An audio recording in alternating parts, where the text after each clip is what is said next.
Hello, and welcome to another episode of Virtual Legality. And thank you so much for joining us for this special part 3 of my continuing series on my stroke and stroke recovery. Today covering my inpatient rehabilitation at Chelsea Hospital.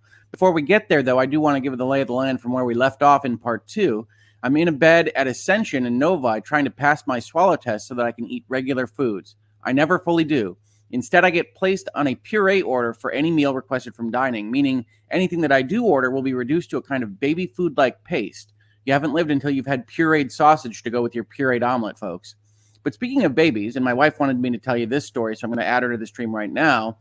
I'm watching a lot of network TV at the hospital as there's very little else to do after visiting hours, and the same commercials keep coming on. One of these is a Kohl's Christmas commercial where a young couple is dealing with a crying baby. Ultimately, the commercial ends with the baby being given a bag of broccoli chunks, and I remember being so resentful of that baby being allowed to chew broccoli.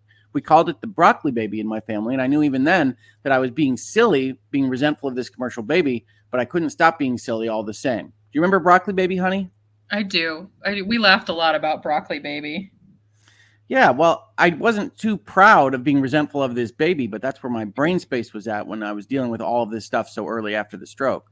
So there I am on January 11th. I'm confined in my hospital bed, limited to pureed foods, and resentful of commercial babies when the ambulance comes to take me from my Novi hospital home to my new Chelsea hospital home west of my house. If we pull up the map here, you can see that ambulance drive was about 40 minutes long, and I don't remember a ton of it because I'm sitting on a table in the back of an ambulance only looking out a backward-facing window. I do remember that the ambulance was quite hot, and I also remember that the EMT I was with was very impressed by the thoroughness of the report that Nurse Nancy, my nurse at Ascension Hospital, had prepared to be delivered to Chelsea, with the driver also apologizing for the bumpiness of the ride. 40 minutes later, I remember telling him that he was not to blame for the state of Michigan's roads, but he told me that other patients did not feel the same. It was an amusing enough drive going between hospitals after a stroke, but it was an interesting time. As I was rolled into my hospital room at Chelsea, though, I couldn't help but be impressed. Large and inviting, I had my own space with a bed and a chair on one wall and a large window overlooking one of the hospital roofs with a couch underneath it on the other. That bed and chair would be my home for the rest of the month, though I did not know it at the time. See if we can bring up what the Chelsea Hospital schedule board looked like so that we can talk about it with you all. So at Chelsea, and I think at other inpatient rehab facilities as well, Chelsea performed intensive in-person rehabilitation. So what we had here was 3 hours a day, 6 days a week of working on therapy and rehabilitation of my body. What you can see on this screen right now is PT, physical therapy, happening from 9 to 10, followed by speech language pathology, speech therapy at 11 to 11:30. And then I believe this is occupational therapy, bathing, that would come to the room and help you get ready and dressed for whatever else you have to do that day. And then more physical therapy from 2 to 2:30. So 3 total hours split in various ways as the therapist saw was most appropriate for your rehabilitation.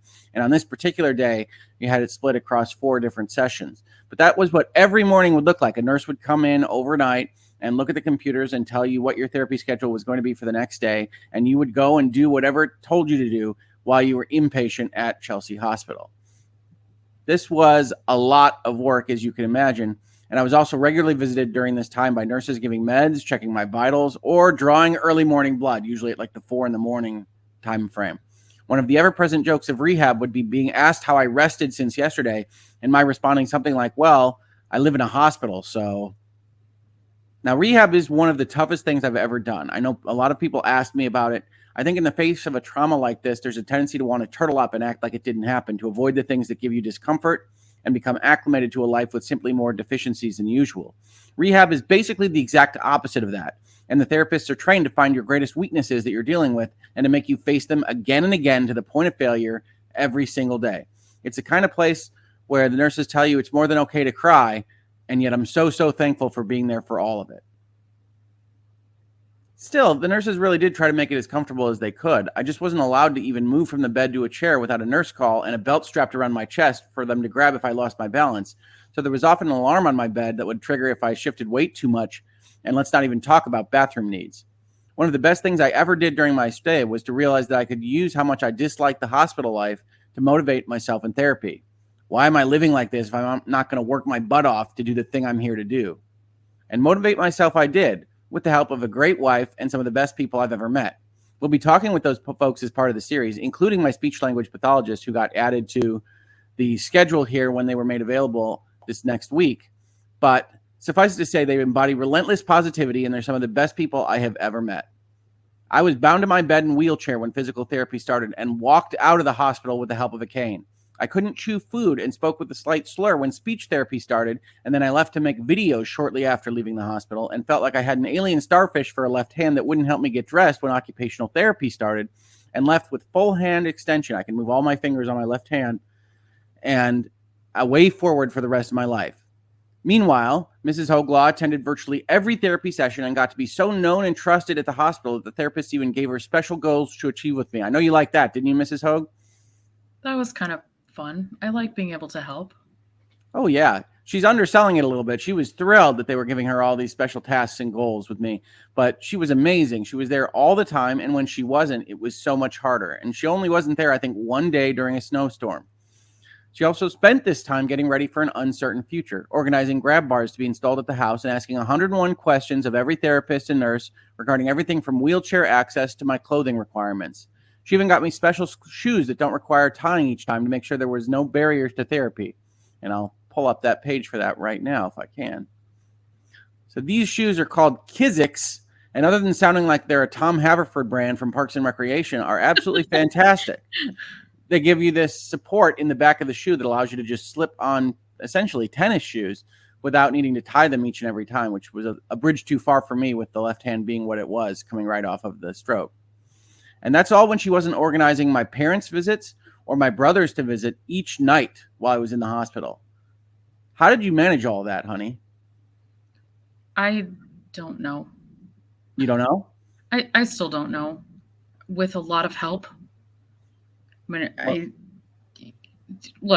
was doing all of these things and I had a lot of help, and there are so many people to thank. I would inevitably leave someone off if I tried to make a list, but this community at just the right time when I needed a little bit of encouragement, or you and I were like, oh man, I don't know if we can do this another day, there would be the perfect message, or there would be the perfect card in the mail, or I would get a text from a family member, and having your brother there to help. And we don't talk about this, but like your dad came almost every day too. Mm-hmm. So there was a Hoeg there almost every minute with you. We had friends from college come and help. My aunt came to my house, and even friends that we had never met in person showed up here to help, and they did everything here. They built furniture, and they cooked food, and they drove the kids places. And so I don't know how I did it. I had so much support and I had so much help, and, one thing at a time, I guess, one thing at a time. But look, that's not the amazing thing about this story is you, right? Oh, come on now. We can talk about you a little bit. You were certainly amazing from my share. We showed up, but you did the hardest work, and you never gave up, and you never quit, and you always brought your best. Every time we'd go to therapy, you gave everything you had. And I wish everyone could have seen it in person, because that tenacity and that determination and that perseverance is so inspiring. And I was watching a miracle unfold. And as you said, the team that you had was amazing, and they brought so much encouragement and positivity and got excited about like even the smallest things. It was hard for us to kind of see the change day to day, but they were seeing it and they could recognize it. So it took everyone, right? But you did the hardest work. Well, I'm going to say it at the end of this video, but I can't wait for folks to meet some of my therapists. They really are some of the best people I've ever met, and I owe a lot to them. All the things. What info did you find most helpful from them and from the nurses and the rest of the staff when we were at the hospital while you were trying to organize all of this stuff and, of course, deal with a trauma in your family at the same time? They were really helpful. I mean, they took time to answer every question. We saw everyone on your team, and the team was the therapists, the doctors, and all the people that were managing your situation. And they gave me their number. They said, call anytime. And they were extremely helpful. So any they have a great plan. Like, even if I had asked no questions, all my questions would have eventually been answered because they cover all those things. But as I was thinking ahead, they were there to help just give advice and make suggestions. And they helped with they made a very difficult situation. It wasn't easy, but they made it smooth. Right? There were not a lot of bumps in the road. It was like, okay, well, here's the thing we're going to deal with today. And this is the situation I have to kind of tackle today. And let me get the advice I need to take care of it. And then I did. And so they made that whole process so much smoother than it could have been. And one thing I wanted to point out on the team that I don't think we mentioned and we won't be hearing from separately as part of our interview series is that we had a case manager at Chelsea Hospital named Richard, who, in my opinion, went above and beyond to explain to us what was going on, when we could be expected to leave, what the doctors and nurses and therapists were talking about with respect to our particular case behind the scenes and when. And honestly, the health system is so complicated and maze-like. I know it was a help to me. I imagine it was a help to you just to figure out what the next steps were, how to get the right wheelchair and cane back at the house, what to worry about, what not to worry about. And he just seemed to really take a lot off of my plate, certainly, and I think off of yours as well. And I thought that was just a really big step that helped as part of that smoothing process you mentioned. It was just nice to have someone to ask questions to and kind of like talk out a problem out loud. Like, oh, I'm trying to sort out, are we going to need a ramp? Are we not going to need a ramp at home? You know, what could that look like? What should that look like? What sort of things might I need? And so to just have someone to kind of talk out loud through that. And then I could go back home and call all of my people to like get all of that stuff in motion. So it was so helpful to have people working through. And you also didn't mention, like, you had a psychologist on call as well, just to, like, if it was a rough day or we were kind of wrestling with something, and we could say, hey, we need to see the psychologist today, and they would come, and they were incredibly helpful. They would talk to both of us or just you, and that was that. This was a treatment of your whole body. It was like your physical self, but also your mental self. And it was so comprehensive. It was really wonderful to see that all of those things were being taken care of and considered.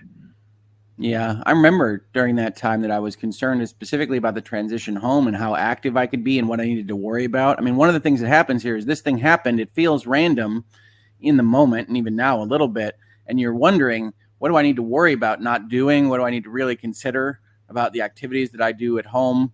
And they were on top of it. We got so much good therapy at that point in time about what to worry about, what not to worry about, and just a general sense of well-being. There's a reason that we love the hospitals that we were at during this whole process. And I think that's a great example, is that they really were worried about us as people, as well as fixing the broken things in my body to get us out the door as well. So I think that's fantastic. I think that's part of what the medical team did that was so helpful. I think unhelpful is maybe a little bit too strong. One thing I did want to mention is that when you're in this position, you're in a fall risk category. Everybody's very worried about you. You're getting a gait belt put around your chest whenever you try to shift your weight or step out of bed. That it can feel that there are what I like to call 600 moms around asking you why you didn't eat your Brussels sprouts before talking with you about your bathroom habits. That's certainly fine for what it is, and you feel good about being taken care of. But when you're there for a month, I think it is worth noting that can grate a little bit, and a little understanding of that goes a long way from the staff.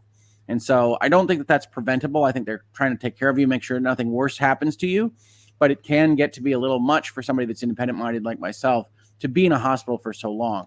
Try to motivate myself to do rehab with that, but certainly just being aware of that, and that there are so many people asking you so many questions about what you're doing every minute, and it feels just like everybody's looking over your shoulder at all times, can be impactful to your stay in the hospital in the first place. In terms of what my wife and kids were able to do, I've already talked about how great my wife has been and how she was on top of wheelchair ramps and grab bars and Kizik shoes and everything else. During this whole period of time, she came every day to all the therapies, no matter how boring they might be for someone that's not actually engaging with them directly. But she also, and this was most important to me, arranged for my kids to come every weekend during this. Even when my schedule flipped around, she made sure I got to see the kids during the weekend. And that's not an easy thing to do. We had some teenager wrangling to do at home. And I'm not sure what that entailed behind the scenes, but I'm sure it wasn't super easy. And still, my kids were there and well behaved and happy to see me every single weekend. And that is so important. It's so important to spend time with my kids after a tough week of rehab. I can't even tell you. So thank you so much for setting that up, honey. Oh, I mean, it was great to have the family. It had been a month and a half since we'd had the whole family under one roof in one room. And so, I mean, that was as much for you as it was for all of us.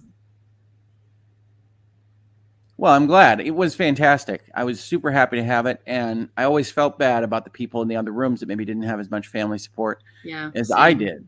Absolutely. As for the community, I think I already mentioned it in the last part, but you guys were absolutely amazing in the stuff that you sent over and the notes and the kindness and the little DMs and videos and everything else.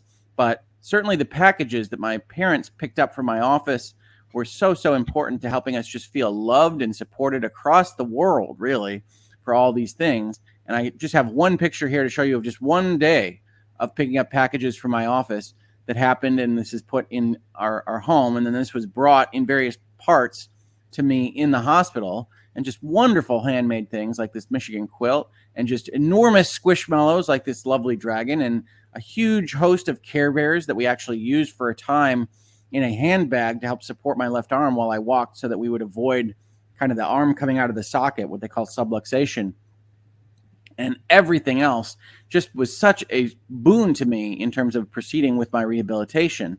And I know this probably isn't entirely appropriate, but I will tell you that one of the things that really motivated me was not wanting to let you all down. I didn't want to have this particular community put all of their efforts into rooting for me and believing in me and praying for me and sending these things, and to have you let down by me, who could control what effort I was putting in. So yes, I was motivated by, hey, I'm living in this hospital hell. I don't want to live here anymore. Let's make sure that we get done everything that we can get done. I'm motivated by my wife and my kids coming to see me and everything that they mean to me. And I'm motivated by this community that was rooting so hard for me that I could feel it in a hospital room in Chelsea, Michigan. And I didn't want to let anybody down. And all of that worked together to get me to where I am right now. So everybody played a part, and I'm so thankful for all of it. I know you felt that too, right, honey? I did. Thank you. Feels like such an insignificant phrase. I mean, it does not even begin to cover what that meant to us. And I'm getting way more emotional about it than I thought I would. It does happen. It all, people say, well, what could we have done differently? Or it was all good. Everything, every time there was a comment on a post or a message or a card I don't know, the right things always seem to arrive at exactly the right time. And there were, many of your colleagues that made themselves available just to talk or chat or to provide advice. And the right advice always seemed to come at exactly the right time. And at one point I reached out to someone. I was like, I just need to talk to a mom with older kids. I'm worried about my kids. And she just really eased my mind and said, hey, can you do something? Can you plan a movie night? Can you do something just for you? Because it sort of feels otherworldly. And when I think about it, it feels almost like I was a different person. I don't even know who that person was. And to kind of ground myself in, the kids at that time and do something special with them, and inadvertently has now become a family tradition to build with Lego sets and watch something on Saturday nights.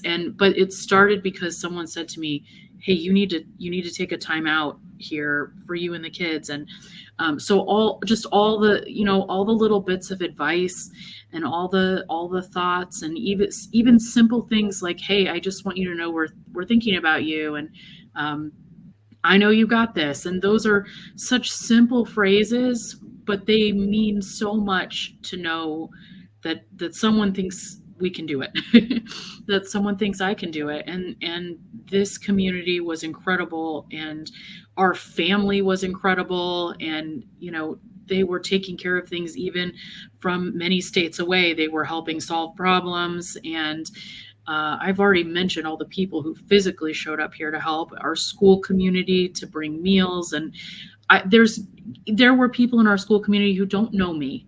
who don't know us, but saw this message that we needed help and delivered us dinner. And I don't know how we ever pay that forward, Rick, but and all I can say is thank you, because those are the only words I have. But I am so grateful and so overwhelmed. And I only hope when I'm asked to do something like that, that I do it with the energy and the encouragement that everyone here did, because it really was an important part of your recovery. It really, really was, folks. So don't have any doubt about that. And I really think you said it all. But the only thing I would change about what you had to say was I really do think that you have been doing that, honey. I know it's not the same as doing a meal train for another family or anything like that, but you really have been tested this last quarter. And so I really think you're underselling what you've been through a little bit, which is your way, but you shouldn't, because you've been absolutely amazing and you're as much a part of the story as anybody else. Well, thanks, honey. I just showed up. You did the hardest work. Now, how did you feel during this stage? I think we talked about the fact that at Ascension, we were starting to get a little bit reflective. I think this, being a longer period of time, had a lot more ups and downs, right? There are good days in rehab. There are bad days in rehab. And fortunately, I didn't have too many super significant setbacks, but you definitely have days where it just feels like you're treading water, you're not advancing the ball. And one of the things that my team did really, really well, I think, was they do assessments, they do tests, they check on your progress, and they were able to convey those improvements to me at various times. But my feeling during this stage was very reflective, right? What does the future mean? What do I want it to be? What can we do with the situation? I'm always looking to make lemonade out of lemons, to find silver linings in dark places. And so one of the things that was really starting to be constructed in my head during this period of time was this very video series you're watching, to talk about all of these things with you all so that you would know what it was like and maybe have this information in the back of your head if you ever, unfortunately, have to go through anything like this, which I very much hope you don't. But I'm starting to feel like I'm here for a reason. We need to use this for a reason, for a purpose, to hopefully help people in the long run. How has the process affected my mental health? I would say the stroke itself has made me more emotional, as we've talked about, and kind of dealing with the ups and downs has been a challenge. I'm not going to undersell that. And so I'm constantly working with therapists and trying to figure out how to maintain that mental forward progress rather than get mired in the things I can't do or that are harder, like video making, as a for instance. And working through that has been a really, really big challenge, as much as bringing my left arm back, certainly. How have you felt, honey? I mean, this, that's like a loaded question. I